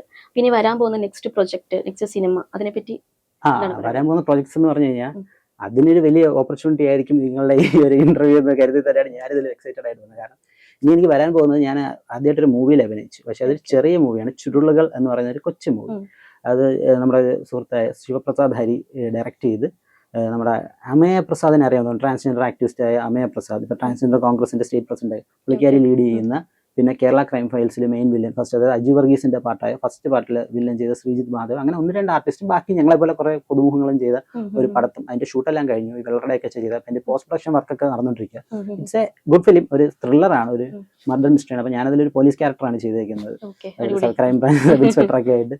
അപ്പോൾ അതിന്റെ ഇപ്പം ഫൈനൽ എഡിറ്റിംഗ് കാര്യങ്ങളൊക്കെ ഞാനിതുവരെ ഡബ് ചെയ്തില്ല, നടന്നിരിക്കുകയാണ്. മിക്കവാറും ഈ വർഷം ഒരു എൻഡിലൊക്കെയാണ് പ്രതീക്ഷിക്കുന്നത്. ഒരു ചെറിയ തിയേറ്റർ റിലീസ് നോക്കി പിന്നെ OTT പ്ലാറ്റ്ഫോം ആണ് നോക്കുന്നത്. കാരണം വലിയ സ്റ്റാർസ് ഒന്നും ഇല്ലാത്തവർക്കാണ്, but content is good and നല്ലൊരു ഷൂട്ട് തന്നെ. അതാണ് എൻ്റെ ഒരു പ്രോജക്റ്റ്. പിന്നെ ഒന്ന് ഞങ്ങളുടെ തന്നെ ഒരു കോമഡി ഷോർട്ട് ഫിലിമാണ്, അത് പ്രിയതമ അതിഭക്ത എന്ന് പറഞ്ഞത്. അത് ഇത് ഹ്യൂമറാണ്. അത് പേര് കേൾക്കുമ്പോൾ തന്നെ ഇച്ചിരി സൂപ്പർസ്റ്റിഷ്യസ് ആയിട്ടുള്ള ഭക്തിയുള്ളൊരു ഹസ്ബൻഡും ഭക്തിയുള്ളൊരു വൈഫും, ആ വൈഫിന്റെ ഒരു സൂപ്പർസ്റ്റിഷ്യസ് ആയിട്ടുള്ള ബിലീഫ്സ് കാരണം ഒരു ഭർത്താവിന് നേരിടുന്ന, ഒരു കുടുംബത്തിന് നേരിടുന്ന പ്രശ്നങ്ങളും, അത് ഹ്യൂമറായിട്ട്, അതിനെ കുറ്റം പറഞ്ഞ ഹ്യൂമറായിട്ട് ട്രീറ്റ് ചെയ്യുന്ന ഒരു സബ്ജക്റ്റാണ്. അപ്പൊ അതിലെ ഭർത്താവിന്റെ ക്യാരക്ടർ ചെയ്യുന്നത് ഞാനാണ്. ഉം. പക്ഷെ നായിക പ്രാധാന്യമുള്ള റോളാണ്, അതുകൊണ്ട് ആ നായിക ചെയ്യുന്ന ക്യാരക്ടറിനാണ് ഇമ്പോർട്ടൻസ്. എന്റെ ക്യാരക്ടർ രസമുണ്ട്. അപ്പൊ അതാണ് അതോടെ എൻജോയ് ഷൂട്ട് ചെയ്തിട്ടാണോ ഷൂട്ട് എല്ലാം ചെയ്തിരുന്നത്? ഇല്ല, അത് ഷൂട്ട് തുടങ്ങില്ല, തുടങ്ങാൻ പോകുന്നതേ ഉള്ളൂ. തുടങ്ങാൻ കാരണം അതിന്റെ okay. ഡയറക്ടർ ഞങ്ങളുടെ ഫ്രണ്ട് ഉം. ഇപ്പം സിദ്ദിഖ് നായകനായ പടത്തിൽ അസിസ്റ്റന്റ് ഡയറക്ടറായിട്ട് വർക്ക് ചെയ്ത് തൃശ്ശൂരിൽ വൺസ് ഒരു 20 days ഷെഡ്യൂൾ ഉണ്ട്. അപ്പൊ വൺസ് അത് കഴിഞ്ഞ് പുള്ളി തിരിച്ച് വന്നു കഴിഞ്ഞാൽ ഡെഫിനറ്റ്ലി അതിന്റെ ഷൂട്ട് തുടങ്ങും. അതാണ് അടുത്ത പ്രോജക്റ്റ്. പിന്നെ ഞാൻ നേരത്തെ പറഞ്ഞ ശ്രീജിത്ത് മഹാദേവൻ കേരള ക്രൈം ഫയൽസിന്റെ മെയിൻ ഫസ്റ്റ് പാർട്ടിലെ വില്ലൻ ചെയ്ത് അദ്ദേഹത്തിന്റെ ഫ്രണ്ട്സ് കമ്മ്യൂണിറ്റി ചെയ്യുന്ന ഒരു വെബ് സീരീസ് ഉണ്ട്. അപ്പോൾ അതിലും പുള്ളി എന്നെ വിളിച്ചിട്ടുണ്ട്. അതിന്റെ പ്രിപ്പറേഷൻ വർക്ക് ഇറങ്ങാൻ പോകുന്ന ചുരുളുകൾ മറ്റു രണ്ടും ഉടനെ ഷൂട്ട് തുടങ്ങും. ഇതാണ് എന്റെ ഈ 3 പ്രോജക്റ്റാണ് എനിക്ക് ആക്ടിങ്ങിലേക്ക് വരാനുള്ളത്. ഓക്കെ, അപ്പൊ ഈ മീഡിയയിലും പബ്ലിക് സ്പീക്കിങ്ങിലൊക്കെ ലാംഗ്വേജസ് ഭയങ്കര ഇമ്പോർട്ടന്റ് അതെ ആണ്. അതെ, എനിക്ക് തോന്നുന്നു അത്യാവശ്യം ലാംഗ്വേജസ് അറിയാം. മലയാളം, ഇംഗ്ലീഷ്, ഹിന്ദി, പിന്നെ മലയാളം അറിയാം, മാതൃഭാഷ. ഇംഗ്ലീഷ് അറിയാം, ഇംഗ്ലീഷ്, ഹിന്ദി ഹിന്ദിയിൽ പ്രസംഗത്തിന്റെ സബ് ഡിസ്ട്രിക്ട് ഒക്കെ ഞാൻ ഫസ്റ്റ് പ്രൈസ് വാങ്ങിച്ചിട്ടുണ്ട്. പിന്നെ കുറച്ച് തമിഴ് അറിയാം. തമിഴ് അത് സിനിമ കണ്ട് പഠിച്ചതാണ്. തമിഴ് സിനിമകൾ കണ്ട് പഠിച്ചതാണ്. ரொம்ப பிரமாதமில்ல, நல்லா பேச புரியும், கொஞ்சம் பேசுவா. ஆனா படிக்க தெரியாது, എഴുത தெரியாது, சொல்ல முடியும், சொன்னா புரியும், அவ்வளவுதான். അത് പിന്നെ ജർമ്മൻ, അത് സത്യം പറഞ്ഞാൽ അങ്ങനെയല്ല, എനിക്ക് ഭാഷകളോട് ഇഷ്ടം. ഒരു വർഷം ഒരു അവധിക്കാലത്ത് ഡിഗ്രിക്ക് പഠിക്കുന്ന സമയത്ത് ചുമ്മാ എന്താണ് പണിയുന്ന ഒരു മാസം ഇരുന്നപ്പോൾ ഇങ്ങനെ ഒരു ന്യൂസ് പേപ്പർ കേട്ടിട്ട് ജർമ്മൻ കോഴ്സ് ഗോയത്തെ സെന്ററിൽ A1 കോഴ്സ് സ്റ്റാർട്ട് ചെയ്യുന്ന പറഞ്ഞാൽ അങ്ങനെ ചുമ്മാ പോയി പഠിച്ചത്. ഇഷ്ടമാണ്. അതാ കൊച്ചിലോട്ട് ലാംഗ്വേജ്, ഞാൻ പറഞ്ഞില്ലേ സയൻസ് സബ്ജക്ട്സിനെക്കാട്ടി ലാംഗ്വേജിനോട് താല്പര്യം. അങ്ങനെ പോയി A1 കോഴ്സ് പഠിച്ച് അങ്ങനെ ജർമ്മന്റെ ബേസിക് ഗൂട്ടൻ മോർഗൻ വി ഹൈസൻസി ഇഷ് ഹൈസെ അഭിജിത് കൃഷ്ണ, വി ഹൈസൻസി എന്ന് പറയാം വാട്സ്ആപ്പ് നെയിം, ഇഷ് ഹൈസെ അഭിജിത് കൃഷ്ണ എന്ന് പറയാം. എന്റെ പേര് അഭിജിത് കൃഷ്ണ. അപ്പൊ ഇത് ഈ ഭാഷകളൊക്കെ സിനിമയിലേക്ക് വരുമ്പോ എങ്ങനെയായിരുന്നു, ആക്ടിംഗിലേക്ക് വരുമ്പോ എങ്ങനെയായിരുന്നു? ആക്ടിംഗ് വരുമ്പോൾ എനിക്ക് ഏറ്റവും പ്രധാനപ്പെട്ട ഒരു കാര്യങ്ങളാണ് ഈ ലാംഗ്വേജിനുള്ള പ്രൊഫഷൻസ്. എനിക്ക് ഡയലോഗ്സ് ഒക്കെ പെട്ടെന്ന് പഠിച്ചെടുക്കാൻ പറ്റും. അതൊന്നത് കാര്യം. പിന്നെ കുറച്ചുകൂടെ ഫ്ലുവൻ്റ് ആയിട്ട് സംസാരിക്കാൻ പറ്റും. അത് നല്ല എല്ലാം പെട്ടെന്ന് ഗ്രാസ്പ് ചെയ്യാൻ പറ്റും. അത് ലാംഗ്വേജിനോടുള്ള ഒരു സ്കില്ല് കാരണമാണ് എനിക്ക് പെട്ടെന്ന് പഠിച്ചെടുക്കാൻ പറ്റും. വെച്ചാൽ ലെങ്തി ഡയലോഗ്സ് ആയാലും എനിക്ക് അത്യാവശ്യം കുഴപ്പമില്ല പറയാൻ പറ്റുന്നുണ്ട് എന്നാണ് ഇതുവരെ ചെയ്തിട്ടുള്ളവർ പറഞ്ഞത്. അത് ഈ ലാംഗ്വേജിനോടുള്ള പ്രൊഫഷൻസി കൊണ്ട് തന്നെയാണ്. Now let's talk about another side of your modeling. Millennium Face of Kerala 2024 second runner up ആയിരുന്നു അല്ലേ? അപ്പൊ ഈ റൈറ്റിംഗിലും മറ്റു പരിപാടികളിൽ നിന്നൊക്കെ ഈ റാമ്പിലേക്കുള്ള സ്വിച്ചിങ് എങ്ങനെയായിരുന്നു? അത് ഫസ്റ്റ് ഓഫ് ഓൾ അത് പറയാനുള്ളത്, modelling is not my cup of tea. ഞാൻ ഇഷ്ടപ്പെടുന്നത് അഭിനയം എനിക്ക് ഇഷ്ടമാണ്, ആങ്കറിങ് എനിക്ക് ഇഷ്ടമാണ്, ജേർണലിസം എനിക്ക് ഇഷ്ടമാണ്, മീഡിയ എനിക്ക് ഇഷ്ടമാണ്. പക്ഷേ ഇതിൻ്റെയോടൊപ്പം modelling is not at all my cup of tea. ഇത് സത്യം പറഞ്ഞ ഒരു ക്യൂരിയോസിറ്റി, നമുക്ക് പുതിയൊരു കാര്യങ്ങൾ അറിയാനും പഠിക്കാനുള്ള ക്യൂരിയോസിറ്റി. ഒന്നാമത് എന്റെ ശരീരം കണ്ടത് മോഡലിനെ പറ്റി ശരീരം ഘടനയൊന്നും അല്ല. അപ്പൊ ഞാൻ പണ്ട് ഇതുപോലെ മാളഫ്രാങ്കൂറിൽ എന്റെ ഒരു ഫ്രണ്ടായ ഫിലിം ഡയറക്ടർ അനീഷ് ജക്കാരനാണ് അദ്ദേഹം വിളിച്ചു. അദ്ദേഹം ഒരു 2023 വിളിച്ചു. 23 അവരുടെ ഒരു പടത്തിന്റെ സസ്പെൻസ് കില്ലർ എന്ന് പറയുന്ന പടത്തിന്റെ പ്രൊമോഷൻ ഇവന്റിന് എന്നെ വിളിച്ചായിരുന്നു. അപ്പൊ ഞാൻ ക്രൂവിന്റെ കൂടെ വിളിച്ചിരുന്നു. അപ്പൊ അവിടെ ഈ മോഡലിംഗ് ഇവന്റ് നടന്നു. ഈ കാസ്റ്റാലിയ ഇവന്റ്സ് ആൻഡ് മീഡിയ എന്ന് പറഞ്ഞിട്ട് വലിയ മോഡലിംഗ് അവരുടെ ഒരു ഇതേപോലെ മില്ലേനിയം ഒരു റാമ്പ് വാക്ക് ഷോയുടെ ഇടയിലാണ് ഈ പടത്തിന്റെ പ്രൊമോഷൻ, ഇതിന്റെ ട്രെയിലർ കാണിക്കലും ഒക്കെ ഉണ്ടായത്. അപ്പൊ അത് ഞാൻ ക്രൂ അപ്പൊ ഇത് കണ്ടപ്പോൾ എനിക്ക് കൊള്ളാമല്ലേ സംഗതി, ഒന്ന് ട്രൈ ചെയ്ത് നോക്കണം എന്ന് പറഞ്ഞപ്പോൾ വെരി നെക്സ്റ്റ് ഇയർ അവർ ഈ മില്ലേനിയം ഫേസ് ഓഫ് കേരള ഒരു ഇവന്റ് വെച്ചപ്പോൾ ഞാൻ പോയി അറ്റൻഡ് ചെയ്തു. അതിൽ പ്രിപ്പറേഷൻ ഒന്നും ചെയ്തില്ല, ചുമ്മാ അങ്ങ് പോയി. എനിക്ക് കാരണം എനിക്ക് പ്രൈസ് കിട്ടുമോ അല്ലെ പ്രൈസ് അടിക്കും, കാരണം എനിക്കറിയാം മോഡലിംഗ് എന്റെ ഒരു മേഖലയിൽ എനിക്ക് മോഡലാവുണ്ട്. പക്ഷെ ഇതൊന്നും അറിയണം, ഇത് എക്സ്പീരിയൻസ് റാമ്പിൽ നടക്കും, ഇവരെന്തൊക്കെയാണ് ചെയ്യുന്നത്, എന്തൊക്കെ ചോദിക്കുന്നത്. പക്ഷെ അവിടെ എനിക്ക് ലാംഗ്വേജ് കോൺഫിഡന്റ് ആയിരുന്നു. കാരണം എനിക്ക് അറിയാൻ കാര്യം അവർ ക്വസ്റ്റ്യൻസ് ചോദിക്കുമ്പോൾ എനിക്ക് സംസാരിക്കാൻ പറ്റുമെന്നറിയാം, എനിക്ക് സെൽഫ് ഇൻട്രൊഡക്ഷൻ ചെയ്യാൻ പറ്റുമെന്നറിയാം. ആ ഒരു ധൈര്യത്തിൽ പോയി അവിടെ ഓൾ അബൌട്ട് കോൺഫിഡൻസ്. പിന്നെ സ്റ്റേജ് ഫിയർ ഇല്ലായ്മ, കാരണം അവിടെ ചെന്നപ്പോഴാണ് ഇതേപോലെ ഫസ്റ്റ് റൗണ്ട് നമുക്ക് ട്രഡീഷണൽ ഡ്രസ് ഒക്കെ ഇട്ട് അത് കുർത്തയും മുൻപ് എടുത്തിട്ട് റാമ്പ് വാക്ക്, അതിലൊരു സെൽഫ് ഇൻട്രൊഡക്ഷൻ, അത് ഞാൻ എന്നെ ഇൻട്രൊഡ്യൂസ് എന്റെ കാര്യങ്ങൾ ഇതുപോലെ ആക്ടിങ്ങിന്റെ കാര്യങ്ങളൊക്കെ പറഞ്ഞു. പിന്നെ സെക്കൻഡ് റൗണ്ട് മോഡേൺ ഔട്ട്ഫിറ്റ്, അതൊരു കുർത്തയും കാര്യങ്ങളും മോഡേൺ ഷാളൊക്കെ ഇട്ട് സൽവാർ ഷോളൊക്കെ ഇട്ടിട്ടുള്ള അങ്ങനത്തെ ഒരു കുറച്ചൊരു മോഡേൺ ഔട്ട്ഫിറ്റിലായിരുന്നു. അപ്പൊ അവിടെയാണ് പുള്ളി ക്വസ്റ്റ്യൻ ചോദിച്ചത്. അപ്പൊ ക്വസ്റ്റ്യൻ ചോദിച്ചപ്പോൾ എന്നെ അടുത്ത് ചോദിച്ചു, തിരുവനന്തപുരത്തിന്റെ മേയറാണെങ്കിൽ ജഡ്ജസിലാണ് നിങ്ങൾ എന്ത് ചെയ്യും? അപ്പൊ ഞാൻ ട്രിവാൻഡ്രത്തെ കുറച്ച് സിറ്റുവേഷൻസ് കാര്യം. അപ്പൊ ദേ ആർ ഇംപ്രസ്ഡ്. അപ്പൊ എന്റെ സത്യം പറഞ്ഞാൽ അതിൽ മോഡലിംഗ് സ്കിൽ അല്ലെങ്കിൽ ഫിസിക് വെച്ച് നോക്കിയാൽ എനിക്കൊന്നും കിട്ടത്തില്ല. പക്ഷെ എന്റെ വെർബൽ സ്കിൽസ്, ഞാൻ way I introduce myself, way I walk and way I perform ചെയ്ത ക്വസ്റ്റ്യൻ ആൻസർ, അതുകൊണ്ട് എനിക്ക് സെക്കൻഡ് റൗണ്ട് റിപ്പീറ്റ്. അപ്പൊ ആ ഒരു അനുഭവത്തിൽ നിന്ന് മോഡലിംഗ് ആക്ച്വലി എന്താണ്, മോഡലിംഗിനെ ട്രൈ ചെയ്യുന്നവരോട് എന്താ പറയാനുള്ളത്? മോഡലിംഗിൽ ട്രൈ ചെയ്യുന്നവരോട് പറയാനുള്ളത്, നിങ്ങൾക്ക് മോഡലാണ് ആഗ്രഹിക്കുന്നത് ഫസ്റ്റ് ഓഫ് ഓൾ എന്നെ പോലെ നല്ല ഫിസിക്ക് മെയിൻറ്റെയിൻ ചെയ്യണം. കാരണം അതിൽ എനിക്ക് എന്നിട്ടും കിട്ടിയ എന്റെ വെർബൽ സ്കിൽ കൊണ്ടാണ്. ഒരു നല്ല ഫിസിക്കും കൂടെ എനിക്കുണ്ടായി, I will become first. Physique ഇച്ചിരി ബൾക്കി ഫിസിക് ആയതുകൊണ്ട് ഫിസിക്കും നമ്മുടെ ലുക്സും ആണ് ഇമ്പോർട്ടന്റ്. അതിന്റെ കൂട്ടത്തിൽ നമ്മുടെ മറ്റേ ആറ്റിറ്റ്യൂഡ്, പേഴ്സണാലിറ്റി ഇതെല്ലാം കൂടെ ഉണ്ടെങ്കിൽ you will be the top. അതില്ലാഞ്ഞിട്ട് ഞാൻ സെക്കൻഡ് റണ്ണർ ആയത് because of my verbal skill. നമ്മുടെ സ്കൂളിലും കോളേജിലൊക്കെ പഠിക്കുമ്പോൾ നമുക്ക് ഒത്തിരി ഇൻസ്പയർഡ് ആയിട്ടുള്ള അല്ലെങ്കിൽ ഇൻഫ്ലുവൻസ് ആയിട്ടുള്ള ഒരു അധ്യാപകരൊക്കെ ഉണ്ടാവും. അഭിജിത്തിന്റെ ലൈഫിൽ അങ്ങനെ ആരെങ്കിലും ഉണ്ടായിട്ടുണ്ടോ? ഉണ്ട്, ഒരുപാട് പേരുണ്ട്. ഫസ്റ്റ് പറയാനാണെങ്കിൽ എനിക്ക് പെട്ടെന്ന് ഒരു മിനി മാത്യൂസ് എന്നാണ്. എൻ്റെ ക്ലാസ് ടീച്ചർ, എൻ്റെ 6ാം ക്ലാസ്സിലെ 7ാം ക്ലാസ്സിലെ ക്ലാസ് ടീച്ചർ. ഞാൻ പട്ടസ് യൂണിവേഴ്സിറ്റി പഠിച്ചിരുന്നപ്പം 6G 7Gയിലാണ് പഠിച്ചത്. അപ്പം അന്നാണ് ഞാൻ ആദ്യമായിട്ട് സബ് ജില്ലാ മത്സരങ്ങളിലൊക്കെ പങ്കെടുക്കാൻ തുടങ്ങിയത്. ടീച്ചർ തന്ന ഒരു കോൺഫിഡൻസ്, ടീച്ചറാണ് എന്നെ സബ് ജില്ലാ എനിക്ക് രാവിലെ തന്നെ എന്നെ ബസ്സിൽ കയറ്റി വിടുന്നത്. തിരിച്ച് എന്തായി, അവിടെ എന്തായി, എന്ത് വിഷയമാണ് എന്തൊക്കെ കിട്ടി. അപ്പോൾ ടീച്ചറിന് അത് സന്തോഷമാണ്. ടീച്ചറിന് കാരണം മറ്റ് സ്റ്റാഫ് റൂമിലിരുന്ന് പറയാം എൻ്റെ ക്ലാസ്സിൽ കുട്ടി അഭിജിത്ത് സബ് ജില്ലയിലെ പ്രൈസ് കിട്ടി the kind of love and affection അത് വളരെ വളരെ വളരെ വളരെ വലുതാണ്. And she was truly A motherly figure to me. ഇപ്പോഴും അങ്ങനെ തന്നെയാണ്. അപ്പോൾ എൻ്റെ ഒരു എക്സ്ട്രാ കരിക്കുലർ ലൈഫിൽ ഒരു ചെറിയ ബൂം ഉണ്ടായത് ആ ഒരു 6th സ്റ്റാൻഡേർഡ് 7th സ്റ്റാൻഡേർഡിലാണ്. അപ്പോൾ അതുകൊണ്ട് ടീച്ചറിനെ ഞാൻ വല്ലാതെ മിസ് ചെയ്യുന്നുണ്ട്. ടീച്ചർ ഈ പോഡ്കാസ്റ്റ് ഇത് കാണുന്നുണ്ടെങ്കിൽ എവിടെയെങ്കിലും ഉണ്ടെങ്കിൽ, ടീച്ചർ എനിക്ക് സെന്റ് മേരീസിനൊക്കെ റിട്ടയർ ആയി പോയത് എവിടെയെങ്കിലും ഉണ്ടെങ്കിൽ എനിക്ക് ഇൻസ്റ്റാഗ്രാമിലോ ഫേസ്ബുക്കിലോ വാട്സാപ്പിലോ മെസ്സേജ് അയക്കും. കാരണം I would like to see you. അപ്പം ആക്ടിങ് പാഷൻ ആണെന്ന് പറഞ്ഞല്ലോ. അപ്പൊ ആക്ടിങ്ങിൽ നമുക്ക് ഒത്തിരി ഇമോഷൻസ് കൊണ്ടുവരേണ്ടി വരും. ഒത്തിരി ദേഷ്യത്തിലാണെങ്കിലും ടീയേഴ്സ് ആണെങ്കിലും അങ്ങനെയുള്ളത്. അപ്പൊ റൊമാൻസിന്റെ കേസിൽ എങ്ങനെയായിരുന്നു? ആ ഒരു എടുക്കാൻ ഒത്തിരി ബുദ്ധിമുട്ടുണ്ടായിരുന്നു? ഇല്ല, ഞാൻ എന്നെ പുകഴ്ത്തി പറയുന്നല്ലേ, എനിക്ക് ചെയ്യാൻ ഏറ്റവും എളുപ്പമുള്ള റൊമാൻസ് ആണ്. കുറച്ച് പാടുള്ള എനിക്ക് റൊമാൻസ് ആണ് ഏറ്റവും എളുപ്പം. ചില തമാശക്ക് പറയും ചുമ്മാ അല്ല വീട്ടുകാരെ അഭിജിത്ത് കൃഷ്ണ അങ്ങനെ തന്നെ. അത് കൃഷ്ണ എന്നുള്ള എൻ്റെ അച്ഛൻ്റെ പേരാണ്. അതായത് എൻ്റെ അച്ഛൻ്റെ അപ്പൂപ്പൻ്റെ പേരാണ്. ആക്ച്വലി എനിക്ക് കുറച്ച് എളുപ്പമാണ്. കാരണം നമ്മൾ ഒരാളെ ഉപദ്രവിക്കുന്നു അല്ലെങ്കിൽ അയാളെ അടിക്കുന്നു അയാളെ ദേഷ്യപ്പെടുന്നതിനായിട്ട് എളുപ്പമല്ലേ ഒരു പെൺകുട്ടിയുടെ മുഖത്തേക്ക് പുഞ്ചിരിക്കുക, ചിരിക്കുക, കണ്ണിറുക്കി കാണിക്കുക. അത് ക്യാരക്ടറായിട്ട് ചിന്തിച്ചാൽ മതിയല്ലോ. കാരണം നമ്മൾ അഭിജിത്ത് കൃഷ്ണനായിട്ടല്ല റൊമാൻസ് ചെയ്യുന്നത്. ഒരു ക്യാരക്ടർ, ആ ക്യാരക്ടറായിട്ട് മറ്റേ ഓപ്പോസിറ്റ് ഒരു ക്യാരക്ടർ, ആ ക്യാരക്ടറിനൊക്കെ റൊമാൻസ് ചെയ്താൽ പോലെ. അങ്ങനെ ഞാൻ നീ മാത്രം വന്ന ഷോർട്ട് ഫിലിമിൽ എനിക്ക് ഏറ്റവും കൂടുതൽ അപ്രിസിയേഷൻ കിട്ടിയ ഒരു സീനുണ്ട്. അത് കണ്ടിട്ടുണ്ടോ എന്ന് അറിയില്ല. വേദർ സീനിൽ ഒരു ചെറിയൊരു ഞാൻ ഗിത്താറിൽ വായിച്ച് പാടുന്ന ഒരു ചെറിയ സീനുണ്ട്. അതിന് എനിക്ക് ഭയങ്കര അപ്രിസിയേഷൻ കിട്ടിയ സീനാണ്. അപ്പോൾ for me romance is easy than being highly emotional or anchor, showing anchor or being A villain, negative അല്ല. അഭിജിത്ത് ഇതുവരെ ചെയ്തേക്കുന്ന ഫിലിമിലെല്ലാം ഒരു നോർമൽ ക്യാരക്ടർ ആയിരുന്നു ചെയ്തിരിക്കുന്നത്. ഇപ്പൊ സഡൻലി മോഹവില എന്ന പ്രൊജക്ടിലേക്ക് വരുമ്പോൾ കംപ്ലീറ്റ്ലി നെഗറ്റീവ് ഒരു ക്യാരക്ടറാണ്. അപ്പം അതിനെപ്പറ്റി എന്താ പറയുക? അങ്ങനെ സ്വിച്ച് ചെയ്യാനായിട്ട് ഒത്തിരി പാടുണ്ടായിരുന്നു ക്യാരക്ടർ? സ്വിച്ച് ചെയ്യാൻ പാടുണ്ടായിരുന്നു എന്ന് വെച്ചാൽ എനിക്ക് പാടില്ലായിരുന്നു. പക്ഷേ ഞാൻ പാടുപെട്ടത് ആൾക്കാർ അതെങ്ങനെ എടുക്കും എന്നുള്ളതായിരുന്നു. കാരണം അതിന് മുമ്പ് ഞാൻ ഇപ്പോൾ ചെയ്ത നീ മാത്രം എന്ന് പറഞ്ഞ ഷോർട്ട് ഫിലിം ആയാലും ലവ് ബേ എന്ന് പറഞ്ഞ ഷോർട്ട് ഫിലിമിലെ എല്ലാം പോസിറ്റീവ് ക്യാരക്ടേഴ്സാണ്, ലീഡ് ക്യാരക്ടേഴ്സാണ്. പാവം രണ്ട് വ്യക്തികളും പാവമാണ്. ഇപ്പം നീ മാത്രത്തിലെ മിഥുനായാലും ലവ് ബേ എന്ന് പറഞ്ഞ ഷോർട്ട് ഫിലിമിലെ അബിയായാലും എല്ലാം പാവം പിടിച്ച പയ്യന്മാരാണ്. അതൊരു പാവമായിട്ടൊക്കെ നിന്നാണ്. ഞാൻ പാവം പിടിച്ചാണെന്ന് എൻ്റെ വിശ്വാസം. അപ്പോൾ എനിക്ക് വലിയ പ്രത്യേകം. പക്ഷേ ഈ മോഹവില എന്ന് പറയുമ്പോൾ അതിലൊരു പ്രൊഡ്യൂസറിന്റെ ക്യാരക്ടർ, ഫിലിം പ്രൊഡ്യൂസർ, അതായത് പ്രൊഡ്യൂസർ ഈ കാസ്റ്റിംഗ് കൗച്ചിനൊക്കെ ബേസ് ചെയ്തൊരു ഇതാണ്. അപ്പം സ്വാഭാവികമായിട്ടും അറിയാലോ, നമുക്കറിയാലോ ഈ ഫിലിം ഫീൽഡിലുള്ള പ്രോജക്ട് നടക്കണമെങ്കിൽ യു ഷുഡ് പ്രൊഡ്യൂസറിന്റെ അഡ്ജസ്റ്റ്മെന്റ് റെഡി. അപ്പം അങ്ങനെ എനിക്ക് സത്യം പറയാൻ എൻ്റെ രാവിലെ ശിവപ്രസാദ്, ഞാൻ ചുരുളുകളുടെ ഡയറക്ടർ, അദ്ദേഹം ചെയ്തതാണ് മോഹവില എന്ന് പറഞ്ഞത്. അത് ഇറങ്ങിയിട്ട് 2-3 ആഴ്ചയായിട്ടുള്ളൂ. അപ്പോൾ അതിൽ അദ്ദേഹം ഇങ്ങനെ വിളിച്ചൊരു ചെറിയ നെഗറ്റീവ് ക്യാരക്ടറാണ്, നിനക്ക് കുഴപ്പമില്ലല്ലോ. കുഴപ്പമില്ല കേട്ടോ, എനിക്ക് അഭിനയിക്കാൻ ഇഷ്ടം, ഞാൻ ഒന്നും ചെയ്യാം. രാവിലെ വന്ന് അത് പോയി സ്ക്രിപ്റ്റ് വായിച്ചപ്പോഴാണ് ഇതിൽ ഇങ്ങനത്തെ ഡയലോഗുകളുണ്ട്, ഇങ്ങനത്തെയൊക്കെ. ഞാൻ ഒരു നിമിഷം ഒന്ന് സ്റ്റക്കായിട്ടിരുന്നു. ബട്ട് പിന്നെ കളങ്കാവിലും മമ്മൂക്കയൊക്കെ ചെയ്യല്ലേ. അപ്പൊ ഒരുപാട് ലെജൻഡറി ആക്ടേഴ്സ് എല്ലാം ലാലേട്ടറായാലും എല്ലാവരും നെഗറ്റീവ് ഒക്കെ ചെയ്തിട്ടുള്ളതല്ലേ, പല നെഗറ്റീവ് ചെയ്തിട്ടല്ലേ വന്ന് ഹീറോ ആയിട്ടുള്ള. ഞാൻ വിചാരിക്കുന്നവരോട് വിചാരിക്കട്ടെ, എനിക്കത് പ്രശ്നമില്ല. അപ്പോൾ അത് ഞാനത് ചെയ്യാന്ന് പറഞ്ഞ് ഞാൻ ആ റോള് ചെയ്തു. പക്ഷെ എല്ലാവർക്കും ഇഷ്ടപ്പെട്ടു.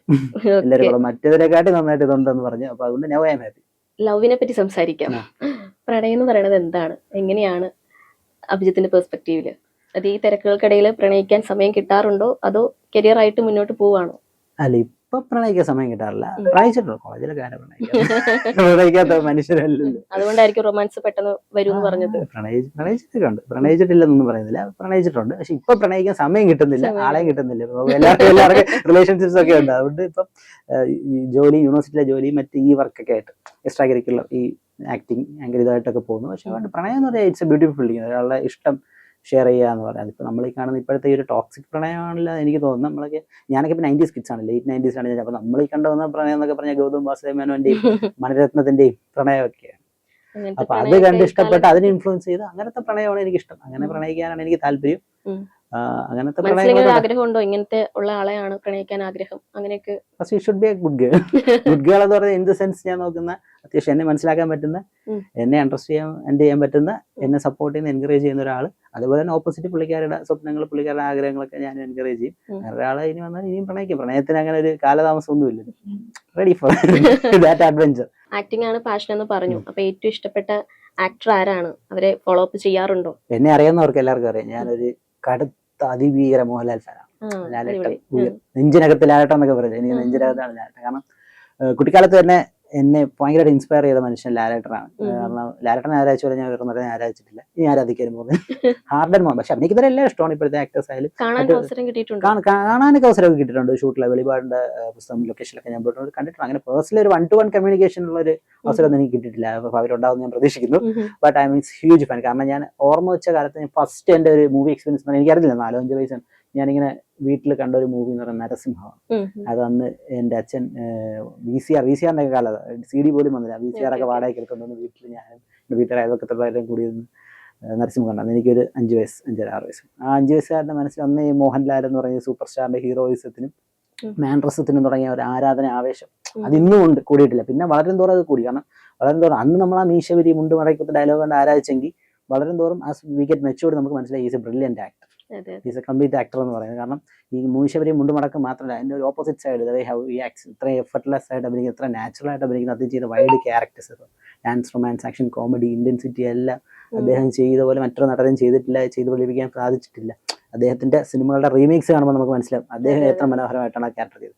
അങ്ങനെ ആരാധിച്ചപ്പോൾ ആരാധനയുടെ ഒരു വലിയ പരമകോടിയിൽ എത്തി നിൽക്കുകയാണ്. അതുകൊണ്ട് തന്നെ ഞാനിപ്പം അഭിനയിക്കുമ്പോൾ ഇപ്പോൾ ഷോർട്ട് ഫിലിംസ് ആയാലും ഇപ്പോൾ കണ്ട റീൽസ് ഒക്കെ ആയാലും ഈ മൂവീസ് ഇതൊക്കെ ചെയ്യുമ്പോൾ ചിലരൊക്കെ പറയാറുണ്ട് അങ്ങനെ മോഹൻലാൽ എന്നല്ല പറയുന്നത്, കുറച്ച് നാച്ചുറൽ ആയിട്ടൊക്കെ ചെയ്യുന്നുണ്ട്, അങ്ങനെ അഭിനയിക്കാൻ തോന്നത്തില്ല. അത് ഞാൻ അങ്ങനെ ചെയ്യുന്നതിന്റെ കാരണം ലാലേട്ടനോടുള്ള എൻ്റെ ആരാധന. കാരണം ഞാനിങ്ങനെ ആക്ടിംഗ് വർക്ക്ഷോപ്സിലോ അല്ലെങ്കിൽ അങ്ങനെ അഭിനയം പഠിക്കാനുള്ള കോഴ്സിലൊന്നും പോയിട്ടില്ല. ജസ്റ്റ് മോഹൻലാൽ സിനിമകൾ കാണുന്നു, ലാലേട്ടൻ നോക്കില്ല, ഏട്ടാ കൈ നിൽക്കുന്ന അല്ലെങ്കിൽ കൈ അദ്ദേഹം ഹാൻഡ് ഹെൽഡ് ചെയ്യുന്ന അദ്ദേഹത്തിന്റെ ബോഡി ലാംഗ്വേജ് ഒക്കെ ഭയങ്കരമാണ്. നമുക്ക് എനിക്ക് ഏതൊരു ആക്ടറും കണ്ടുപിടിക്കേണ്ട ഒരാളാണ് ലാലേട്ടന്റെ ബോഡി ലാംഗ്വേജ്. കാരണം ഒരു ക്യാമറയുടെ ഒരു പ്രസൻസ് പോലും ഫീൽ ചെയ്യാതെ ലൈവായിട്ട്. എനിക്ക് ധനുഷൊക്കെ അതിൽ പറഞ്ഞിട്ടുണ്ട്, ലാലേട്ടൻ എന്ന് വെച്ചാൽ അഭിനയിക്കുന്ന കാണുമ്പോൾ ഏതാണ്ട് റിയൽ ലൈഫിൽ ആരാണ്ട് ക്യാമറ ഒളിച്ച് വെച്ച് ഷൂട്ട് ചെയ്ത പോലെ ഇരിക്കും, അത്രയ്ക്ക് നാച്ചുറൽ ആണ്. അപ്പൊ അത് നമുക്കത് അഡാപ്റ്റ് ചെയ്യാം. അഭിനയിക്കാൻ ആഗ്രഹമുള്ള എല്ലാവരും അഡാപ്റ്റ് ചെയ്യേണ്ട കാര്യമാണ്. അദ്ദേഹത്തിന്റെ ബോഡി ലാംഗ്വേജ്, മൂവ്മെന്റ്സ് ഒരു മ്യൂസിക് പോലെയൊക്കെ ഇരിക്കും. അദ്ദേഹം എത്ര എഫർട്ട്ലെസ് ആയിട്ടാണ് അദ്ദേഹം ബിഹേവ് ചെയ്യുന്നത്, അഭിനയിക്കുന്ന പറഞ്ഞാൽ ബിഹേവ് ചെയ്യുന്നത്. അപ്പൊ അത് കുറച്ചൊക്കെ ഞാൻ പഠിച്ചത്, എല്ലാം ചെയ്യാൻ പറ്റില്ല, കാരണം ലാലേട്ടൻ മാത്രം അതിന് ആർക്കും പറ്റില്ല. പക്ഷെ അതിന് കുറച്ചൊക്കെ ഞാൻ അടിച്ചെടുക്കാൻ ശ്രമിക്കാറുണ്ട്. അങ്ങനെയാണ് ഞാൻ അഭിനയിക്കുന്നത്. അതുകൊണ്ട് തന്നെ എനിക്ക് കുറച്ച് നാച്ചുറൽ ആയിട്ട് ചെയ്യാൻ പറ്റുന്ന എല്ലാവരും പറയുന്നുണ്ട്. അത് because of my fanism, my idol worship towards him. Big Mohanlal fan. ലാലേട്ടന്റെ ഒരു ഇഷ്ടപ്പെട്ട ഒരു 5 സിനിമ പറയാൻ വിഷമമാണ്, അതേ ഉള്ളൂ. എന്നാലും പെട്ടെന്ന് ഇപ്പൊ ആര് ചോദിച്ചോണ്ട് ഞാൻ പറയാം, ഓഫ്കോഴ്സ് പഠിക്കാം, ദൃശ്യം, മണിച്ചിത്രത്താഴ്, പിന്നെ പേഴ്സണലി ഞാൻ ഒരുപാട് ഹോണ്ട് ചെയ്ത നാടോടിക്കാറ്റ്, പിന്നെ ഒരു 5ാമത്തെ പടം, 5ാമത്തെ ഏതോ ദുഃഖം എന്നുള്ളതാണ് എന്റെ കൺഫ്യൂഷൻ. എങ്കിലും ഞാൻ പെട്ടെന്ന് ഭ്രമരം. അപ്പൊ തന്മാത്ര ലിസ്റ്റിലില്ലേ? തന്മാത്ര ലിസ്റ്റിലുണ്ട്, പക്ഷേ ലിസ്റ്റിൽ ഉൾപ്പെടുത്താൻ ഇച്ചിരി വിഷമം. കാര്യം എന്ന് വെച്ചാൽ ഞാൻ പറയും, നമുക്കിപ്പോൾ ഒരു സിനിമ നല്ലതാണെങ്കിൽ വീണ്ടും വീണ്ടും കാണാൻ തോന്നും, വീണ്ടും നമ്മൾ കാണും പിന്നെ. പക്ഷെ ഒരു സിനിമ ഭയങ്കര നല്ലതായതുകൊണ്ട് നമുക്ക് വീണ്ടും കാണാൻ തോന്നാത്ത ബുദ്ധിമുട്ടുള്ള സിനിമയാണ് തന്മാത്ര. അതുകൊണ്ട് ഭ്രമരം പിന്നെ കുറച്ചെങ്കിലും കാണാം. അത് വല്ലാത്ത ഹോണ്ട് ചെയ്യും നമുക്ക് ഒരുപാട്. ആ മനുഷ്യന്റെ അവസ്ഥ, കുടുംബത്തിന്റെ അവസ്ഥയൊക്കെ. അപ്പൊ ഇത് ബ്രില്യന്റ് സിനിമയാണ്. എനിക്ക് എന്തുകൊണ്ട് ലാലേട്ടൻ ആ വർഷം ബെസ്റ്റ് ആക്ടർ നാഷണൽ കൊടുത്തിട്ടില്ല എന്ന് എനിക്ക് മനസ്സിലാകത്തില്ല. അത് ഏത് ജൂറിയാണെന്ന് എനിക്കറിയത്തില്ല. പക്ഷേ തന്മാത്ര is the greatest film, the greatest performance ever. ഒരിക്കൽ കാണുക, പിന്നെ ഒരിക്കലും കാണാതിരിക്കാൻ ശ്രമിക്കുക. ഓക്കെ. അപ്പൊ അതുപോലെ അച്ഛനും അനിയത്തിയൊക്കെ എങ്ങനെയായിരുന്നു? വീട്ടിൽ നിന്ന് സപ്പോർട്ട് ഉണ്ടായിരുന്നു? എല്ലാവരും സപ്പോർട്ടുണ്ട്. കാരണം ഞാൻ പറഞ്ഞ സപ്പോർട്ട് സിസ്റ്റം ഇല്ലാതെ നമ്മളില്ലല്ലോ. ഇപ്പൊ എന്റെ അമ്മ കഴിഞ്ഞാൽ ദ നെക്സ്റ്റ് അമ്മ, സഹോദരി എന്നൊക്കെ നമ്മൾ പറയുമ്പോൾ എൻ്റെ അനിയത്തിയാണ്. ഈ അനിയത്തിയുടെ കാര്യം പറയുമ്പോൾ her name is Arathi Krishna. She's basically homeo doctor. അപ്പം എന്നിൽ നിന്ന് തീർത്തും ഡിഫറെന്റ് ആയിട്ടുള്ള ക്യാരക്ടറാണ്. കാരണം ഇത്ര നേരം സംസാരിച്ചപ്പോൾ ആരെയും മനസ്സിലായി ഞാൻ പെട്ടെന്ന് എല്ലാവരും മിങ്കിൾ ചെയ്യുന്ന, സൗഹൃദം ചെയ്യുന്ന extrovert character. She's opposite, introvert. പക്ഷെ പുള്ളിക്കാരി അങ്ങനെ എല്ലാവരും അങ്ങനെ കമ്മ്യൂണിക്കേറ്റ് ചെയ്യുന്ന ഒരു വ്യക്തിയൊന്നുമല്ല. ഷീസ് കുറച്ചുകൂടെ ഒരു പഠിപ്പിസ്റ്റ് ലൈനായിട്ടുള്ള കാര്യങ്ങളാണ്. ഞാൻ നേരെ ഓപ്പോസിറ്റാണ്. ഞാൻ പഠിത്തത്തിൽ എത്തി കുറവാണെങ്കിലും മറ്റേ എക്സ്ട്രാ കരിക്കുലർ ആക്ടിവിറ്റീസ് ആണ് എനിക്ക് കൂടുതൽ. അങ്ങനെ she completed her homeo studies. She's doctor Aarathi Krishnan എന്നാണ് പുള്ളിക്കാരിയുടെ പേര്. കുറച്ചാൾ പ്രാക്ടീസ് ചെയ്യുന്നുണ്ടായിരുന്നു. ഇപ്പൊ ഡിൻ കെയർ സൊല്യൂഷൻസ് എന്ന് പറഞ്ഞ ഇൻഷുറൻസ് കമ്പനിയിൽ, അത് ഈ IP പേഷ്യൻസിന്റെ ഇൻഷുറൻസ് ഒക്കെ ക്ലെയിം ചെയ്യുന്ന ഒരു UAE ബിസിനസ്, അവിടെ വർക്ക് ചെയ്യുകയാണ്. ഡോക്ടർ ലാസ്റ്റ് മന്ത് പുള്ളിക്കാരുടെ മാരേജ് കഴിഞ്ഞു. എൻ്റെ ബ്രദറിൻ്റെ പേര് Jithin Ganesh. He's an engineer, civil engineer ആണ്. പുള്ളി ഊരാളെങ്കിൽ labour cooperative society civil engineer. അപ്പം ഒരു മാസമായ അവരുടെ മാരേജ് കഴിഞ്ഞാൽ ദേ ആർ ഹാപ്പി. സോ അത് കാണുമ്പോൾ ഐ ആം ഓൾസോ ഹാപ്പി. അതാ എനിക്കൊരു പുതിയൊരു എക്സ്റ്റൻഡ് ഫാമിലി കൂടെ കിട്ടി. എൻ്റെ സിസ്റ്റർ പിന്നെ പുള്ളിക്കാരി ഇത്രയും കാര്യങ്ങളൊന്നും ഇല്ലെങ്കിൽ പോലും എന്നെ സപ്പോർട്ട് ഞാൻ ചെയ്യുന്ന ഇഷ്ടമാണ്. കാരണം ഇപ്പോൾ ഈ നെഗറ്റീവ് റോളിന്റെ കാര്യം പറഞ്ഞപ്പോഴുണ്ട്, ഞാൻ ഈ റോള് ചെയ്തപ്പോൾ പുള്ളിക്കാരി കണ്ടിട്ടില്ലെന്നോ, കുറച്ച് ഇയാൾ ഇത്ര റോളൊക്കെ ചെയ്യാറായ പറഞ്ഞ് കിട്ടിയപ്പോ ചെയ്താ. എന്നിട്ട് പിന്നെ നോക്കി നമ്മൾ എല്ലാ റോളും ചെയ്യണമല്ലോ, എല്ലാ റോളും ചെയ്തല്ലേ നടനാവുള്ളൂ എന്ന് എന്റെ മുഖത്ത് നോക്കി പറഞ്ഞ്. അപ്പൊ ദാറ്റ്സ് ദ ഫസ്റ്റ് അപ്രിസിയേഷൻ എനിക്ക് കിട്ടിയത് എന്റെ സിസ്റ്ററിൽ നിന്നാണ്. അപ്പം പുള്ളിക്കാരുടെ എല്ലാ സപ്പോർട്ടും വളരെ വളരെ വലുത്. ഞാൻ കൊച്ചിലെ ഒരുപാട് അടികൂടിയൊക്കെ നടന്നതാണ്. ഞങ്ങൾ ഒരു ഹാർഡ്ലി ഒരു 1.5 to 2 years ഡിഫറൻസ് ആണ്. അപ്പൊ അറിയല്ല, തൊഴിയാക്കി കൊണ്ട് വളർന്ന് ഇപ്പം നല്ല സൗഹൃദത്തിലാണ്, നല്ല സ്നേഹമാണ്. അപ്പോൾ ഈ ഇടയ്ക്ക് പുള്ളിക്കാരെ മാരേജിന്റെ സമയത്ത് നമ്മുടെ ഹിന്ദു മാരേജ് ആകുമ്പോൾ ദക്ഷിണയൊക്കെ കൊടുക്കുമല്ലോ. ദക്ഷിണ ആദ്യമായിട്ട് എന്റെ കാലിലേക്ക് ഞാൻ ക്ഷമിച്ചിരിക്കുന്നു. ഞാൻ സ്റ്റാറ്റസ് ഉണ്ട് ഇതുവരെ എന്നോട് ചെയ്തെല്ലാത്തിനും ഞാൻ ക്ഷമിച്ചിരിക്കുന്നത്. ഫ്രണ്ട്ലിയാണ്. അച്ഛൻ പോലീസ് ആണെന്നല്ലേ പറഞ്ഞു, ഒരു കർക്കശക്കാരനായിരുന്നു, എങ്ങനെയായിരുന്നു ഈ ഒരു ആഗ്രഹം പറഞ്ഞപ്പോ? ബേസിക്കലി അച്ഛൻ സിനിമയൊക്കെ ഭയങ്കര ഇഷ്ടപ്പെടുന്ന ഒരാളാണ്, സിനിമ അഭിനയം. കാരണം അച്ഛൻ ജയന്റെ ഭയങ്കര ഫാനാണ്. അവരുടെ കാലത്ത് ജയൻ വരുന്നത് ഇപ്പൊ എനിക്കിപ്പോ ലാലേട്ടൻ എങ്ങനെയാണെന്ന് പറയുമ്പോൾ എന്റെ അച്ഛൻ ജയൻ, അച്ഛൻ ഭയങ്കര ജയൻ ഫാനാണ്. ജയൻ സ്റ്റൈലിലേക്ക് നടക്കുന്നത് പണ്ട് പറയുന്നത് വയസ്സായി. അപ്പൊ അതുകൊണ്ട് അദ്ദേഹത്തിന് മൂവീസ് കാര്യങ്ങൾ ഇഷ്ടമാണ്. അങ്ങനെ ഇഷ്ടക്കുറവൊന്നുമില്ല, ചെയ്യുന്നെങ്കിൽ ചെയ്തോ, ചെയ്യുന്നില്ലേ ചെയ്യേണ്ട ആസ് യു വിഷ്. പിന്നെ ഇപ്പൊ എന്തായാലും ഒരു ജോലിയുണ്ട്, അപ്പൊ ജോലിയുടെ കൂടെയല്ലേ ചെയ്യുന്നു. ഇതൊന്നും പറഞ്ഞ് നടക്കുന്നില്ലാത്തതുകൊണ്ട് പുള്ളിക്ക് വേറെ പ്രശ്നമൊന്നുമില്ല. അപ്പൊ ഈ പറഞ്ഞ പോലെ തന്നെ ഈ ജോലിയിൽ ഇരിക്കുമ്പോ എങ്ങനെയാണ് അവരൊക്കെ ട്രീറ്റ് ചെയ്യുന്നത്? ഒരു സെലിബ്രിറ്റി ആണോ? അങ്ങനെയല്ല, വർക്ക് സ്പേസിൽ സെലിബ്രിറ്റി ചെറിയ സെലിബ്രിറ്റി വിലയൊക്കെ ഉണ്ട്. പിന്നെ അവിടെ ഞങ്ങളെ കേരള യൂണിവേഴ്സിറ്റി സത്യം പറഞ്ഞാൽ ആക്ടിംഗ് ഡോറേഴ്സ് ആണ്, ഒരുപാട് ആക്ടേഴ്സ് ഒക്കെ ഉണ്ട് അവിടെ. സത്യം പറഞ്ഞാൽ എനിക്ക് സർവകലാശാല ആയതുകൊണ്ട് അവിടെ കലാകാരന്മാരേ ഉള്ളൂ. കാരണം ഒരുപാട് ഫീമെയിൽ സ്റ്റാഫ് ഒക്കെ പലരും ഈ ക്ലാസിക്കൽ ഡാൻസും മറ്റു കാര്യങ്ങളൊക്കെ ചെയ്യുന്നവരുണ്ട്. ആക്ടേഴ്സ് തന്നെ ഉണ്ട്. ഇപ്പൊ എനിക്ക് കളങ്കാവൽ സിനിമയിൽ മമ്മൂക്കയുടെ വൈഫായിട്ട് അഭിനയിച്ചത് അത് കേരള യൂണിവേഴ്സിറ്റിയിലെ സെക്ഷൻ ഓഫീസറാണ് ആള്. അതുപോലെ സന്തോഷ് ജി നായർ എന്ന് പറഞ്ഞ സാർ, അദ്ദേഹം ഞങ്ങളുടെ എംപ്ലോയീസ് യൂണിയന്റെ പ്രസിഡന്റും കൂടെയാണ്. അദ്ദേഹം ഒരുപാട് സിനിമകൾ അഭിനയിച്ചിട്ടുണ്ട്. ഈ ഇടയ്ക്ക് പള്ളിച്ചട്ടമ്പി, മലയാളി ഫ്രം ഇന്ത്യ, ഒരുപാട് സിനിമകളൊക്കെ ആയിരുന്നു. അപ്പൊ അതുകൊണ്ട് എന്നെക്കാട്ടിൽ പോപ്പുലർ ആക്ടേഴ്സ് അവിടെ ഉണ്ട്. ആക്ടേഴ്സ് ഉണ്ട്, ഡാൻസേഴ്സ് ഉണ്ട്, റൈറ്റേഴ്സ് ഉണ്ട്. കേരള യൂണിവേഴ്സിറ്റി എന്ന് പറയുന്നത് തന്നെ ഒരു കലാകാരന്മാരുടെ ആർട്ടിസ്റ്റിന്റെ ഒരു സംഗമ വേദിയാണ്. അപ്പൊ അവിടെ മോഡൽസ് ഉണ്ട്, അവിടെ മോഡലിംഗ് ചെയ്യുന്നവരുണ്ട്. അഷിത PS എന്നൊക്കെ പറഞ്ഞ ഒരു മോഡലുണ്ട്. അങ്ങനെ ഒരുപാട് പേരുണ്ട്, ഡാൻസേഴ്സ്. അഖില എന്ന് പറഞ്ഞൊരു ചേച്ചിയുണ്ട്. അങ്ങനെ അവർക്കിടയിൽ ഞാൻ ഒരു ചെറിയ കലാകാരനായിട്ട് ജീവിച്ചു പോകുന്നു, അത്രേ ഉള്ളൂ. അതുകൊണ്ട് ഞാൻ സെലിബ്രിറ്റി അല്ല, വേണമെങ്കിൽ ഒരു 10-15 സെലിബ്രിറ്റിയുടെ കൂട്ടത്തിൽ ഒരാള്. ഓക്കെ, എന്നാലും ഒരു ചെറിയ സെലിബ്രിറ്റി ആണ്. സെലിബ്രിറ്റി എന്ന് പറയാം. ഓക്കെ, അപ്പം ഈ ജോലിക്കിടയിലും ഇങ്ങനെയുള്ള കാര്യങ്ങൾക്കൊക്കെ എങ്ങനെ സമയം കിട്ടുന്നു? എങ്ങനെയാണ് അത് മാനേജ് ചെയ്യുന്നത്? അതെനിക്കൊന്ന് കേരള യൂണിവേഴ്സിറ്റി ആയതുകൊണ്ടാണ് അത് പറ്റുന്നതെന്ന് തോന്നുന്നു. കാരണം നമ്മൾ ഇത്ര കലാകാരന്മാരെ സപ്പോർട്ട്, സർവകലാശാല ആയതുകൊണ്ടായിരിക്കും കലാകാരന്മാരെ സപ്പോർട്ട് ചെയ്യുന്ന ഒരു സ്ഥാപനമാണ് യൂണിവേഴ്സിറ്റി ഓഫ് കേരള എന്ന് പറയുന്നത്. നമ്മുടെ അനശ്വരനായ നടൻ മുരളി ഉണ്ടല്ലോ മരിച്ചു, അദ്ദേഹം യൂണിവേഴ്സിറ്റിയിലെ സ്റ്റാഫായിരുന്നു, അവിടെ UD ക്ലർക്കായിരുന്നു. അവിടെ നിന്നാണ് അദ്ദേഹം സിനിമാ രംഗത്തേക്ക് വന്നത്. അങ്ങനെ ഒരുപാട് പേരുണ്ട്. അപ്പൊ അതുകൊണ്ട് പിന്നെ ഓഫീസ് ഒരു സ്ഥാപനമാണ്, നമുക്ക് പ്രയർ പെർമിഷൻ ഒക്കെ ഉണ്ട്. ഞാൻ ഒഫീഷ്യലി പെർമിഷൻ എടുത്തിട്ടുണ്ട് എന്റെ ഓഫീസിൽ നിന്ന്. ഞാൻ എനിക്ക് പാഷനുണ്ട്, അപ്പൊ ഇതൊക്കെ ചെയ്യുന്നുണ്ട്. ഞാൻ പ്രത്യേകിച്ച് അങ്ങനെ പ്രതിഫലമൊന്നും വാങ്ങിക്കുന്നില്ല എന്ന് പറഞ്ഞാൽ ഒഫീഷ്യലി എനിക്ക് പെർമിഷൻ കിട്ടിയിട്ടാണ് ഞാൻ ചെയ്യുന്നത്. പിന്നെ ഞാൻ അങ്ങനെ ഓഫീസിൽ നിന്ന് അധികം മാറി നിൽക്കാറില്ല. മാക്സിമം ഈ ഹോളിഡേയ്സ് അല്ലെങ്കിൽ ഭയങ്കര അർജന്റ് ആണെങ്കിൽ മാത്രം വിത്ത് മൈ സെക്ഷൻ ഓഫീസറിന്റെ പെർമിഷൻ വാങ്ങിച്ചിട്ട് ഞാൻ ചെയ്യാറുള്ളൂ. അതുകൊണ്ട് ഒരിക്കലും എന്റെ ജോലി ബാധിക്കാത്ത രീതിയിൽ കൊണ്ടുപോകുന്നതുകൊണ്ട് അവിടെയും പ്രശ്നമില്ല. We are happy, so I am also happy. Abhijith ഇങ്ങനെ എല്ലാ കാര്യങ്ങളും ഒരുമിച്ച് ചെയ്യുന്നത് കൊണ്ട് ഞാൻ ചോദിക്കുകയാണ്, ഇപ്പൊ പലരും സമയമില്ല എന്ന് പറയുന്നുണ്ട്. അതൊരു എക്സ്ക്യൂസസ് മാത്രമാണോ? എങ്ങനെയാണ് അവരോട് പറയാനുള്ളത്? സമയമില്ല എന്ന് പറഞ്ഞാൽ എനിക്ക് തോന്നുന്നു സമയമില്ല എന്ന് ആർക്കൊന്നും ചെയ്യാൻ വയ്യാത്തതുകൊണ്ട് കണ്ടെടുത്തുന്ന ഒരു റീസണാണ് സമയം. സമയമുണ്ട്, ഒരു ദിവസം 24 മണിക്കൂറില്ലേ. 24 മണിക്കൂർ നമുക്ക് എന്തെല്ലാം കാര്യങ്ങൾ, അത് എത്ര സമയം നമ്മൾ ഓർക്കണം. നമുക്കൊരു ഹെൽത്തി ആയിട്ടുള്ള മനുഷ്യന് മിനിമം 8 hours സ്ലീപ്പേ പറയത്തുള്ളൂ. അപ്പൊ 24 - 8 60 അല്ലേ. പിന്നെ ഫുഡ്, മറ്റേ നമ്മുടെ പേഴ്സണൽ ഹൈജീൻ കാര്യങ്ങൾക്ക് ഒരു 1 to 2 hour കുറച്ച്. പിന്നെ 14 മണിക്കൂർ കിടക്കുന്നില്ലേ. 14 മണിക്കൂർ നമുക്ക് എന്തെല്ലാം കാര്യങ്ങൾ 14 ഡിവൈഡഡ് ബൈ 4 ചെയ്ത് കഴിഞ്ഞാൽ അത് നമുക്ക് ജോലി ചെയ്യാൻ കുറച്ച് സമയമുണ്ട്, നമുക്ക് പഠിക്കാൻ സമയമുണ്ട്, നമുക്ക് എഴുതാൻ സമയമുണ്ട്, നമുക്ക് അഭിനയിക്കാൻ സമയമുണ്ട്, എല്ലാത്തരം സമയം കിട്ടും. സോ സമയമില്ല എന്ന് പറയുന്നത് is just an excuse to escape from the responsibilities. അല്ലെങ്കിൽ ഒരു കാര്യം ചെയ്യാൻ വേണ്ടി ശ്രമിച്ചാൽ സമയമുണ്ട്. അത്രയും അധികമായ ആഗ്രഹം ഉണ്ടെങ്കിൽ നമുക്ക് എല്ലാത്തിനും സമയമുണ്ട്. അപ്പൊ ഒരു ആക്ടർ എന്ന നിലയിൽ ഇപ്പം ആരെങ്കിലും കാണാൻ പോയിട്ടുണ്ടോ? അങ്ങനെ എന്തെങ്കിലും അനുഭവങ്ങൾ ഉണ്ടായിട്ടുണ്ടോ? എന്തെങ്കിലും ഫണ്ണി ഇൻസിഡൻസ് ഉണ്ടായിട്ടുണ്ടോ?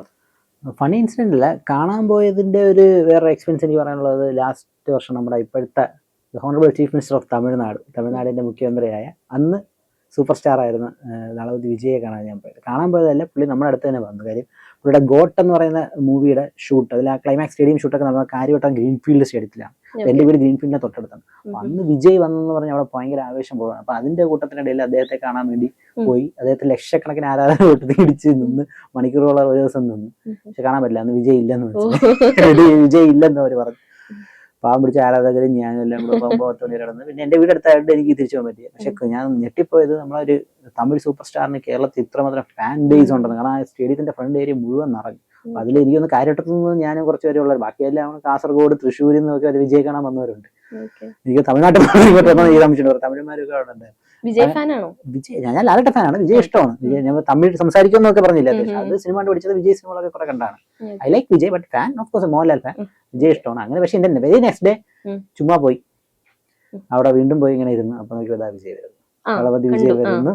അതാണ് അങ്ങനെ വെരി സെക്കൻഡ് ഡേ അദ്ദേഹം അവിടെ വരുന്നു. അദ്ദേഹത്തിന്റെ ആ മറ്റേ വലിയ കാരവാൻ വെഹിക്കിളിന്റെ മണ്ടേ കയറി. നിങ്ങളൊക്കെ വീഡിയോ സോഷ്യൽ മീഡിയ ഭയങ്കര ഒരു വൈറ്റ് ഷർട്ടൊക്കെ ഇട്ടിട്ട് ആൾക്കാരുടെ കൈ വീശി കാണിച്ച് ക്ലീൻ ഷേവിലേക്ക്. ആ സമയത്ത് അദ്ദേഹം കൈ കാണിക്കും, സെൽഫി എടുക്കുകയും ചെയ്തു. അപ്പൊ അതിൽ ലക്ഷക്കണക്കിന് ആൾക്കാരുടെ ഇടയിൽ ഞാനും ഉണ്ട്. അതിനെ കാണാൻ പറ്റില്ല. പക്ഷെ അങ്ങനെ എനിക്ക് വിജയെ കാണാൻ പറ്റി. അത് വലിയ മൊമെന്റ് ആയിരുന്നു, വലിയൊരു മൊമെന്റ് ആയിരുന്നു. അത്രയും വലിയൊരു സൂപ്പർ സ്റ്റാർ, ഇപ്പം തമിഴ്നാടിന്റെ മുഖ്യമന്ത്രി, അദ്ദേഹത്തെ നേരിട്ട് കാണാൻ പറ്റിയത് വലിയ. അത് കഴിഞ്ഞ് പിന്നെ ഒരു ഇൻസിഡന്റ് പറഞ്ഞാൽ അതൊരു ലെജൻഡറി പേഴ്സൺ, ഇന്റർനാഷണൽ ഫെയിം ഉള്ള ഒരാളാണ്. വേറൊന്നുമല്ല, അത് ആക്ച്വലി ആക്സിഡന്റലി കാണാൻ പറ്റിയതല്ല, അത് എൻ്റെ by luck or by my work എനിക്ക് കിട്ടിയ ഒരു അവസരം. ഞാൻ പഠിച്ചുകൊണ്ടിരുന്ന ജേർണലിസം ആൻഡ് മാസ് കമ്മ്യൂണിക്കേഷൻ പഠിച്ചുകൊണ്ടിരുന്ന സമയത്ത്, സെക്കൻഡ് ഇയറിൽ ആയിരുന്ന സമയത്ത് ഒരു ISRO അവരുടെ ഒരു ഇന്റർനാഷണൽ സ്പേസ് വേക്കുമായിട്ട് ബന്ധപ്പെട്ട് ട്രിവാൻഡ്രത്ത് liquid propulsion system centre ISRO ഒരു കോമ്പറ്റീഷൻ, വീഡിയോ ഇന്റർവ്യൂ കോമ്പറ്റീഷൻ നടത്തിയായിരുന്നു ജേർണലിസം സ്റ്റുഡൻസിന് വേണ്ടി. അത് ഈ ISRO ഇൻവെസ്റ്റ്മെന്റ് പ്രോഗ്രസ് എന്ന് പറഞ്ഞ വിഷയമായിട്ട് ബന്ധപ്പെട്ട് ഒരു വോക്സ് പബ്ലിക് ഒപ്പീനിയൻ, കാരണം എനിക്ക് ആ സമയത്ത് അവർ ചന്ദ്രയാൻ ദൗത്യമൊക്കെ ജസ്റ്റ് ഫ്ലോപ്പായി നിൽക്കുന്ന സമയത്ത് അവർ അതിനെപ്പറ്റി ഒരു വീഡിയോ ചെയ്യാൻ പറഞ്ഞു. അപ്പോൾ അതിന് ഞാനും അന്നത്തെ എൻ്റെ best friend, still he's my best friend, Muhammad Aslam മസ്ജി എന്ന് പറയും, ഞങ്ങൾ രണ്ടും കൂടെ ഒരു വീഡിയോ ഷൂട്ട് ചെയ്തത്. ഞങ്ങളുടെ അന്നത്തെ HOD ആയിരുന്ന ശബരിനാഥ് ബാഹുലയൻ സാറാണ് ഞങ്ങൾക്ക് ഈ പ്രോഗ്രാമിനെ പറ്റി ഇൻഫോം ചെയ്താൽ ഞങ്ങൾക്ക് ഒരു ഗൈഡൻസ് ഒക്കെ തന്നത്. അപ്പോൾ ഞങ്ങൾ പഠിച്ചുകൊണ്ടിരിക്കുകയാണ്, പക്ഷേ ഞങ്ങളുടെ കോളേജിലെ ലിമിറ്റഡ് ക്യാമറയും എബിലിറ്റീസ് ഒക്കെ ഉപയോഗിച്ച് ഞാനാണ് ഫോക്സ് പോപ്പ് ആങ്കർ ചെയ്ത്. അങ്ങനെ ഞങ്ങൾ ട്രിവാൻഡ്രത്തൊക്കെ ഒന്ന് കറങ്ങി കുറച്ച് പബ്ലിക് ഒപ്പീനിയൻ ഒക്കെ ചെയ്ത് എടുത്തു.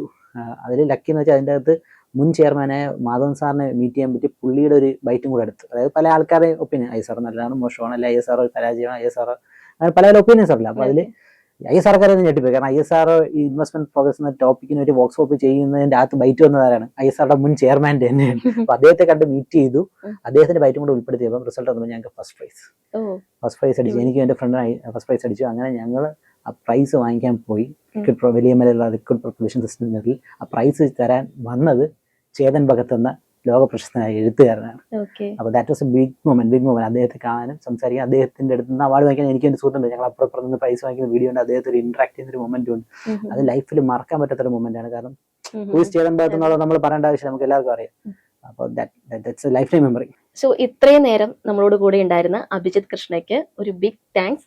അപ്പം ആൾക്കിനി ഒരുപാട് പ്രൊജക്ട്സ് വരാനുണ്ട്, ഫിലിം ആണെങ്കിലും അല്ലാത്തതായിട്ട് ഒരുപാട് പ്രൊജക്ട്സും കാര്യങ്ങളെല്ലാം വരാനുണ്ട്. അതിനെല്ലാം ഒരു all the best and thank you. And thanks to prime stream media, കാരണം എന്നെ ഇങ്ങനെ ഒരു നിങ്ങളുടെ ഒരു ഇന്റർവ്യൂവിന് എന്നെ വിളിച്ചതിനും നിങ്ങളുടെ ഈ ഒരു മനോഹരമായ ഷോയുടെ ഭാഗമാക്കിയതിനും ഒരുപാട് താങ്ക്സ്. കാരണം എനിക്ക് കുറേ നേരം എൻ്റെ പെട്ടെന്ന് ഞാനൊരു ഒരുപാട് വർഷം പുറകോട്ട് പോയി, ലൈഫ് ഫ്രം ചൈൽഡ്ഹുഡ് തൊട്ട് എൻ്റെ ഡ്രീംസ്, എൻ്റെ സ്വപ്നങ്ങൾ, എൻ്റെ നേട്ടങ്ങൾ എല്ലാത്തിലും കൂടെ ഒന്ന് പെട്ടെന്നൊരു സഞ്ചാരം, നമ്മൾ എൻ്റെ ബയോഗ്രഫിയിലൂടെ ഞാൻ തന്നെ കയറി ഇറങ്ങിയ ഒരു ഫീലിംഗ് എനിക്ക് കിട്ടി.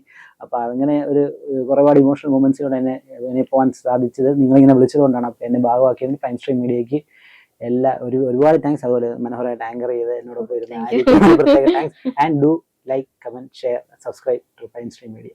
Okay, thank U.